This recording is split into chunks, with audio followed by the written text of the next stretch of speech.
Subject wise weightage and marks की अगर हम बात करते हैं तो subject wise weightage and marks आपका कुछ इस तरीके से है। टोटल सब्जेक्ट्स अगर आप देखते हैं तो सब्जेक्ट्स आपके C programming, data structures, algorithm, digital logic, computer architecture, operating system, DBMS, computer network, theory of computation, compiler design, discrete mathematics and general aptitude. इस तरह के अलग अलग हेडर्स में मैंने पूरी सिलेबस को यहाँ पे डिवाइड किया है। एंड डिस्ट्रीब्यूशन या एक्सपेक्टेड मार्क्स की बात अगर करते हैं तो डिस्ट्रीब्यूशन भी आपको यहाँ पे दिया हुआ है कि किस पर्टिकुलर टॉपिक पे लगभग कितने क्वेश्चन आते हैं। कोई भी पक्के से ये नहीं कह सकता कि सी प्रोग्रामिंग में 3 मार्क के ही सवाल आएंगे, एग्जैक्टली 4 मार्क के सवाल आएंगे। ये वैरी होता है, कभी 3 के लिए आ सकता है, कभी 4 के लिए आ सकता है, कभी 5 के लिए आ सकता है। Getting it?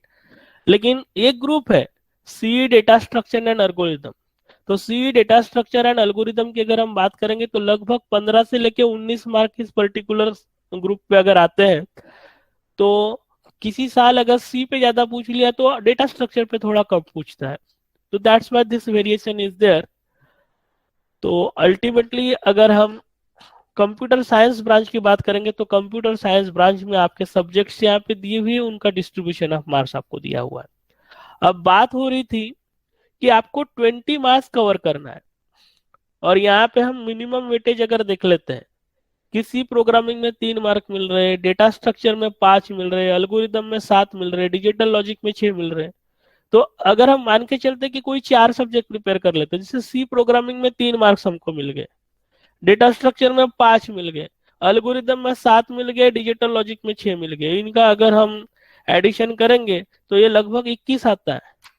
यानी C programming, data structure, algorithm और डिजिटल लॉजिक, ये 4 सब्जेक्ट ही अगर आप प्रिपेयर करते हो तो डेफिनेटली आपके 21 मार्क मिलने वाले हैं। अभी तो हमने मैथमेटिक्स या जनरल एप्टीट्यूड की बात ही कवर नहीं की है। जनरल मैथमेटिक्स में भी कुछ क्वेश्चंस ऐसे होते हैं जो कि काफी प्रिलिमिनरी लेवल के होते हैं। जनरल एप्टीट्यूड में भी लेवल 1 के क्वेश्चन काफी इजी होते हैं।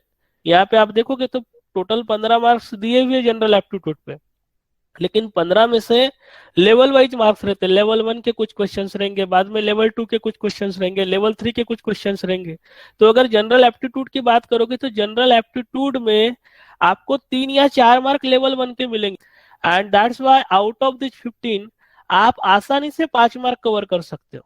तो थोड़ा ध्यान दीजिए, अगर आपने जनरल एप्टीट्यूड के 5 मार्क ले लिए और C programming, data structure, algorithm और डिजिटल लॉजिक के 21 मार्क, ऐसे टोटल अगर मिलाए तो हमारे 26 मार्क हो जाते हैं।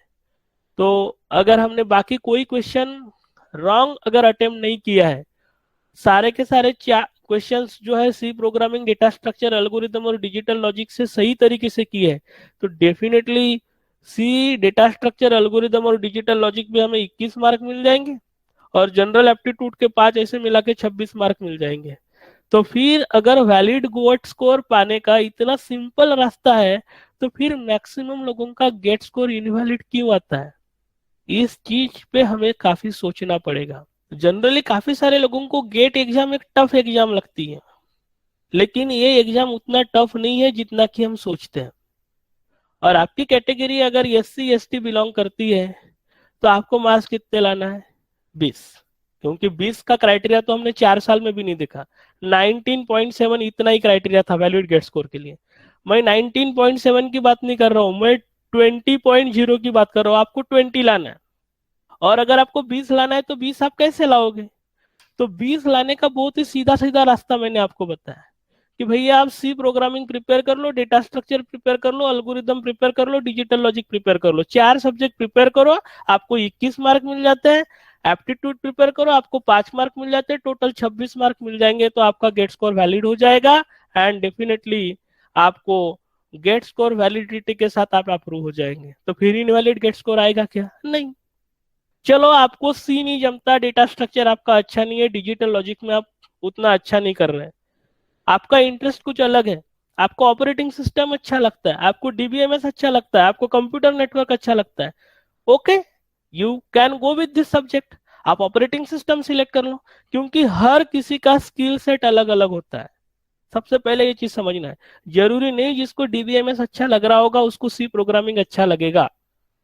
हर एक का स्किल सेट अलग अलग होता है, आपका भी स्किल सेट अलग होगा। मुझे अल्गोरिदम्स अच्छा लगता है, आपको नहीं लग रहा होगा।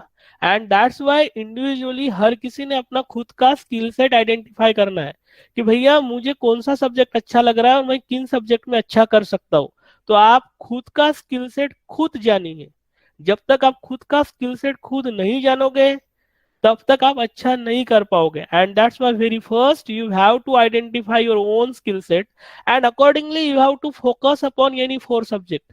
मैंने जो यहाँ पे एक टेबल आपको दिया हुआ है, इस टेबल में से किसी भी 4 सब्जेक्ट पे आप फोकस कीजिए। कंपाइलर डिजाइन को थोड़ा छोड़ दीजिएगा, क्योंकि कंपाइलर डिजाइनिंग पे बहुत ज्यादा सवाल नहीं आते, और जो भी आते हैं वो रिपीटेटिव टाइप के सवाल रहते हैं। गेट एग्जाम में वैसे कोई सवाल रिपीट तो नहीं होता है, लेकिन किस टॉपिक पे पूछा जाता है वो बिल्कुल फिक्स्ड है। तो अगर आप कंपाइलर डिजाइन को छोड़ लेते हैं, अगर आप थर्ड ईयर के स्टूडेंट हैं, तो थर्ड ईयर के स्टूडेंट होने के बाद यहाँ के काफी सारे सब्जेक्ट्स तो आपके हो चुके हैं। आपका सी प्रोग्रामिंग हो चुका है, आपका डेटा स्ट्रक्चर हो चुका है, हाल ही में आपका अल्गोरिदम हुआ है, डिजिटल लॉजिक आपका ऑलरेडी डन है, कंप्यूटर आर्किटेक्चर आपका ऑलरेडी डन है, ऑपरेटिंग सिस्टम आपका हाल ही में हुआ है, डीबीएमएस आपका हाल ही में हुआ है, कंप्यूटर नेटवर्क 6 सेमेस्टर में हो जाएगा, टॉक आपने ऑलरेडी स्टडी किया है। सिर्फ एक सब्जेक्ट है प्री फाइनल ईयर स्टूडेंट के लिए, वो है कंपाइलर डिजाइन, जो कि आपने नहीं पढ़ा है। थर्ड ईयर स्टूडेंट की बात कर रहा हूँ। तो कंपाइलर में पूछा कितना जा रहा है, 2 या 3 मार्क का, तो forget about this. Final year के बच्चे अगर होंगे तो आपको हाल ही में कंपाइलर डिजाइन हुआ है। एंड दैट्स वाई अगर हम कंपाइलर डिजाइन को छोड़ भी दें तो बाकी सारे सब्जेक्ट्स ऐसे हैं जो हमारे ऑलरेडी हो चुके हैं, और इन सब्जेक्ट में से किसी 4 सब्जेक्ट पे फोकस करो। मान के चलते कि अगर हम ओएस सिलेक्ट कर लेते हैं, हम डीबीएमएस सिलेक्ट कर लेते हैं, आप कंप्यूटर नेटवर्क सिलेक्ट कर लेते हो, ओएस का मिनिमम क्वेश्चन कितना हो गया, 6, डीबीएमएस का 7, कंप्यूटर नेटवर्क का 9, टोटल कर लो, 9 और 7 16 और 6 22 होता है। और 22 और उसमें जनरल एप्टीट्यूड के 5 जोड़ लो तो आपके 27 मार्क हो रहे हैं। तो देखिए बेटा, इधर आपको गेट में वैलिड स्कोर लाने के लिए 5 10 या पूरे के पूरे सब्जेक्ट पढ़ने की जरूरत नहीं है। ओनली अगर आपने किसी भी 4 या 5 सब्जेक्ट पे फोकस कर दिया तो definitely you can get valid GATE score. और फरवरी में अगर आपका एग्जाम है और आज अगर दिसंबर चल रहा है, तो फिर भी आपके पास में पूरे 2 महीने हैं, और 2 महीने में आप काफी कुछ कर सकते हैं। एंड दैट्स वाई पैनिक होने की जरूरत नहीं है। थोड़ा कंसंट्रेट कीजिए, शांत दिमाग से सोचिए कि मुझे कहाँ पे फोकस करना है। हाँ, लेकिन इसमें एक चीज है, जिस सब्जेक्ट को आप प्रिपेयर करोगे उसको पूरा ढासू तरीके से प्रिपेयर करना है। ढासू तरीके से इसका मतलब in depth you have to prepare that subject, उसका पुर्जा पुर्जा खोल के रखना है। Suppose if you want to prepare for the operating system, operating system को आपको पूरा अच्छी तरीके से प्रिपेयर करना है। क्यों ऐसा? इसलिए क्योंकि गेट में हर क्वेश्चन का लेवल होता है, हर क्वेश्चन का एक लेवल होता है। नॉर्मल क्वेश्चन आपको नहीं पूछा जाएगा, यहाँ पे राइट या एक्सप्लेन वाला तो सवाल आता नहीं है। आपको सवाल ऐसा आएगा, एक सवाल दिया हुआ रहेगा, 4 ऑप्शन दिए हुए रहेंगे, लगभग चारों के चारों ऑप्शन आपको सही लगेंगे, आप एम्बिग्यूटी में रहेंगे कि किसको सिलेक्ट करें और किसको नहीं। And that's why humble request है, कोई भी सब्जेक्ट अगर आपको प्रिपेयर करना है तो उसको पूरी तरीके से प्रिपेयर करो। तो सबसे पहली चीज, पूरे के पूरे सिलेबस के पीछे मत भागो, आप अपना स्किल सेट आइडेंटिफाई करो। क्यों? क्योंकि अभी हमारे पास टाइम कम है। हाँ, अगर आपको नेक्स्ट ईयर गेट एग्जाम के लिए प्रिपेयर करना होता तो शायद मैंने ऐसा नहीं बोला होता, फिर मैंने बोला होता कि आपको लगभग सारे सब्जेक्ट प्रिपेयर करना है, लेकिन उसमें से भी 4 या 5 सब्जेक्ट बहुत ही अच्छे तरीके से प्रिपेयर करना है। Getting it? लेकिन अभी हमारे पास वक्त कम है, और वक्त कम होने की वजह से आप कोई भी 4 सब्जेक्ट पे कॉन्सेंट्रेट कर सकते हैं और उनको काफी अच्छी तरीके से प्रिपेयर करो। जरा देखिए, अगर हम सब्जेक्ट्स के ग्रुप्स अगर डिसाइड कर देते हैं, C, data structure and algorithm, इस पे लगभग 20% सवाल पूछे जाते हैं। Digital logic, computer architecture and operating system, ये आपस में मिले हुए सब्जेक्ट्स हैं। C, data structure, algorithm, all these subjects are related subject. Discrete maths and engineering math, mathematics में भी डिस्क्रीट मैथ है और इंजीनियरिंग मैथ्स है। इंजीनियरिंग मैथ थोड़ा सा टफ जाता है, लेकिन डिस्क्रीट मैथमेटिक्स में सेट थ्योरी से रिलेटेड काफी सारे सवाल पूछे जाते हैं जो कि आसान होते हैं। तो डेफिनेटली आप मैथमेटिक्स से भी कुछ मार्क्स कवर कर सकते हैं। देन डीबीएमएस और कंप्यूटर नेटवर्क का हमने एक ग्रुप बना के रखा है, और अदर टॉपिक्स बोले तो आपका एप्टीट्यूड, जिसमें आपको 15% सवाल आते हैं। ऐसे टोटल 100% मार्क्स को मैंने डिवाइड करके रखा हुआ है। अब आप देख सकते हैं कि आपको पास होने के लिए कितने परसेंट मार्क लग रहे हैं। ओनली 20%। क्यों? क्योंकि आपको 20 ही मार्क कवर करना आउट ऑफ 100। अब 20 मार्क कवर करने के लिए आप क्या प्रिपेयर करोगे? अब आपको लग रहा होगा सर हम डिस्क्रीट मैथ्स और इंजीनियरिंग मैथमेटिक्स पढ़ लेंगे भी तो भी हो जाएगा। हाँ, डेफिनेटली होगा, प्रोवाइडेड दैट आपका कोई भी दूसरा आंसर गलत नहीं होना चाहिए। और गेट एग्जाम में हर क्वेश्चन का लेवल होता है। सबसे पहली बात तो क्वेश्चन समझ में आना चाहिए, क्योंकि हर क्वेश्चन में ट्विस्टिंग होता है, वो ट्विस्ट हमको सॉल्व करते आना चाहिए। हर क्वेश्चन में गुत्थी रहती है, कॉम्प्लिकेटेड करके पूछते हैं, थोड़ा सा कॉम्प्लिकेट करेंगे और बाद में पूछते हैं, इस तरह का सवाल पूछा जाता है। तो सबसे पहले हमको ट्विस्ट सॉल्व करते आना चाहिए, और ये ट्विस्ट सॉल्विंग में ही हमारा टाइम जाता है। कुछ लोगों से गुत्थी सुलझ पाती है, कुछ लोगों से नहीं सुलझती, और जिन लोगों से सुलझ नहीं पाती है और उन्होंने वो क्वेश्चन सॉल्व किया तो उनको फिर पेनल्टी बैठती है, और पेनल्टी होती है निगेटिव मार्किंग। और ये निगेटिव मार्किंग की वजह से ही काफी सारे लोगों का गेट स्कोर इनवैलिड हो जाता है। मैं आपको एक फैक्ट बता रहा हूँ, तो लगभग 14 से 15% मार्क तो हम विदाउट प्रिपरेशन भी गेट एग्जाम में ले सकते हैं, इतना हमारा लेवल तो होता ही है विदाउट प्रिपरेशन। अब 14 से 15% मार्क अगर हम ले सकते हैं, फिर भी कुछ लोगों का मार्क निगेटिव में जाता है। ऐसा क्यों? ऐसा इसलिए क्योंकि 15% के साथ हम सेटिस्फाई नहीं होते। हमारी हैबिट ये होती है कि एग्जाम में जाना है तो सारे के सारे क्वेश्चन अटेम्प्ट करके जाना है, और यही हैबिट हम गेट एग्जाम में भी अप्लाई करते हैं। गेट एग्जाम में निगेटिव गेट स्कोर या इनवैलिड गेट स्कोर आने का सबसे बड़ा रीजन होता है तुक्के लगाना। तो वेरी फर्स्ट आप आपस में डिसाइड कर लो, अपने आप से डिसाइड कर लो कि मुझे हर हाल में तुक्के नहीं लगाना है। मैं आपको बता रहा हूँ, बिलीव मी, आपकी कैपेबिलिटी 14 या 15% मार्क कवर करने की डेफिनेटली है। अब 14 या 15% मार्क अगर आप डेफिनेटली कवर कर सकते हो तो बूस्टअप कितना करना है? 5% मार्क। तो ये 20% क्वेश्चन बिल्कुल आपको करेक्ट तरीके से सॉल्व करना है।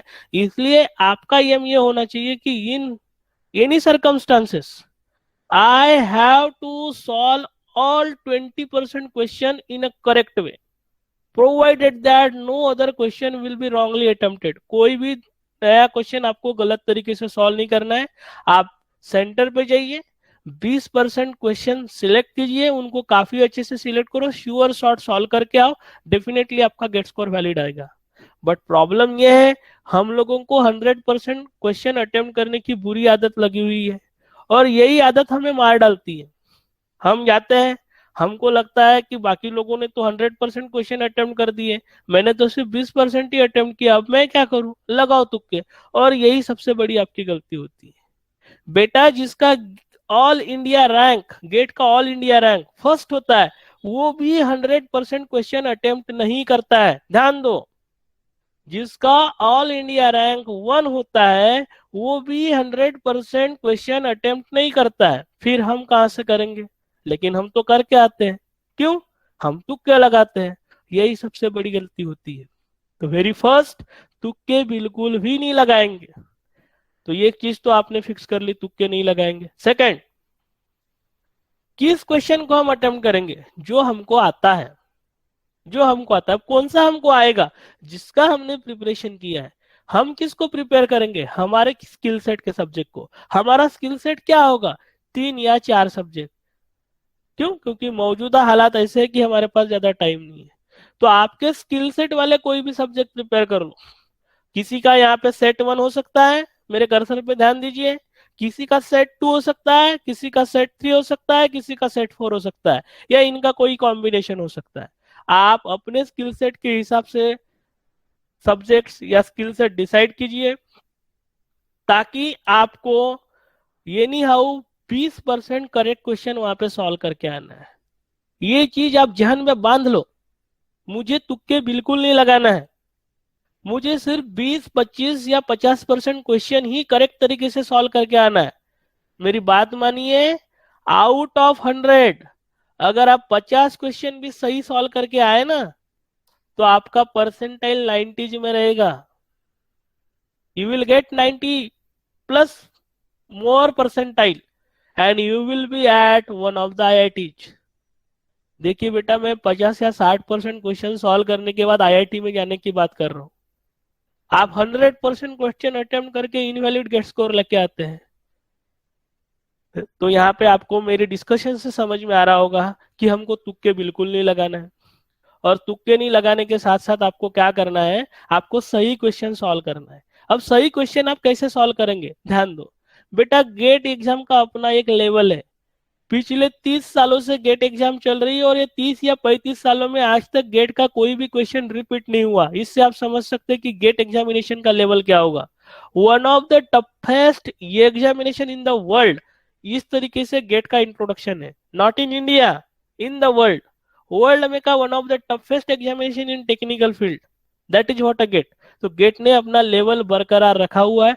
तो आपको पूछे जाने वाले सवाल तो आसान रहेंगे नहीं। अब आसान नहीं रहेंगे, उसमें से भी 20% क्वेश्चन मैं सॉल्व करने की बात कर रहा हूँ। हाँ, आपको 20% क्वेश्चन वहां से ढूंढ के निकालने पड़ेंगे। अब कैसे निकालेंगे, आप अपना स्किल सेट आइडेंटिफाई कर लो, accordingly you have to prepare. और प्रिपेयर करने के बाद में फिर वन बाय वन क्वेश्चन आपको सिलेक्ट करना है और ऐसे 3 घंटे आपको लड़ते रहना है। There should be a battle in between a question paper and you. Question paper में से 100 में से आपको 25 या 30% क्वेश्चन ऐसे ढूंढ के निकालने हैं जिनको आप करेक्ट तरीके से क्लियर कर पाए। अब 100 क्वेश्चन तो सॉल्व करना ही नहीं है, आपको ओनली 65 ही सॉल्व करना है। यानी 65 क्वेश्चन रहेंगे, उसमें से कुछ 2 मार्क के रहेंगे, कुछ 1 मार्क के रहेंगे। इसका मतलब यह है कि आपको किसी भी तरीके से 25 या 30 क्वेश्चन ही सॉल्व करके आना है। इतना भी अगर आपने कर लिया तो you will get the valid GATE score. लेकिन मैं ये नहीं कहूंगा कि आपको ओनली वैलिड गेट स्कोर लाना है, मैं ये कहूंगा कि your GATE score should be good, only valid नहीं, उसके ऊपर का गेट स्कोर होना चाहिए। तो इस प्रिपरेशन से आपको समझ में आ गया होगा कि अगर आप डीएसए, डीबीएमएस और कंप्यूटर नेटवर्क के 3 सब्जेक्ट भी ढंग से अगर आप प्रिपेयर करते हैं तो डेफिनेटली 45% से ज्यादा वेटेज के मार्क्स आपको मिल जाएंगे और इसमें से आपका वैलिड गेट स्कोर आपका यहाँ पे आ सकता है।